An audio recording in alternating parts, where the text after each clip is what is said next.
chocolate bunnies, dyed eggs, ham dinner with the family. Easter's now come and gone, and I think we have to ask the question, does it really matter?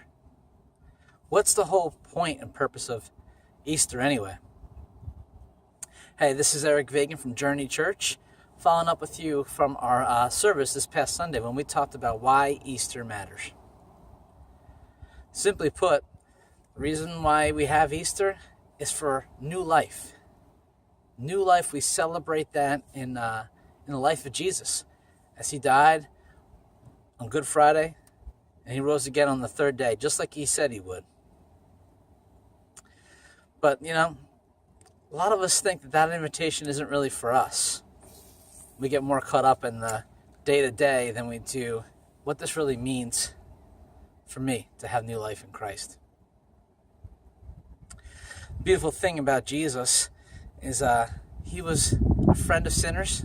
He came to seek and save the lost. And we don't have to be perfect. We don't have to worry about being judged, because although he has already dealt with our sin, he invites us into that new life.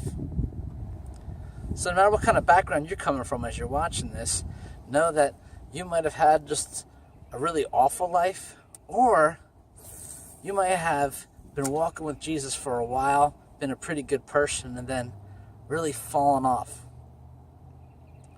Let me encourage you that forgiveness is still available to you. That new life is still available to you, no matter what you've done. But try not to take the belly button approach to life, when you're just kind of looking down at yourself and saying, woe is me. John 21 tells the story of Peter, who, after he said he'd never leave Jesus, denied him 3 times. And dealing with the heaviness of that, he just went back to what he knew. He went back to fishing. Well, Jesus appeared after his resurrection to Peter and to the other disciples, although they didn't recognize him at first in this passage. But here he is, and makes him breakfast.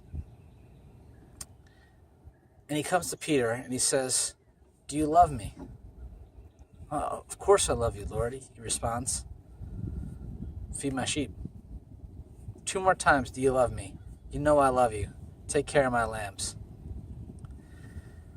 Jesus is offering Peter not just forgiveness, but to say, hey, don't take yourself out of this new life I have for you. Yeah, you screwed up. Get back out there, man. I got something much more for you than just the day-to-day boringness of life. I've got a mission for you. Peter deals with that. He gets reestablished with Christ. He finds that this new life is not a life of perfection, but a life of looking to the perfect in the person of Jesus. And you know what he does? He follows through on his mission. He starts writing letters. He starts doing ministry. He starts being the man that Jesus has designed him to be. As you're watching this, can I ask you to consider that? Have you somehow along the way, no matter what your background is, come to a bit of a belly button approach, taking yourself out of the bigger picture of what life is all about and the new life that can be available to you in Jesus? I want to take a little time this week, spend some time with God and ask him for forgiveness.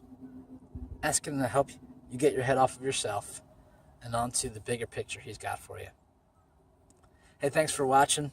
I want to invite you to come join us this coming Sunday at the King's Christian School as we talk about why it's important to be gospel fluent, why it's important to be able to share the good news in everyday life.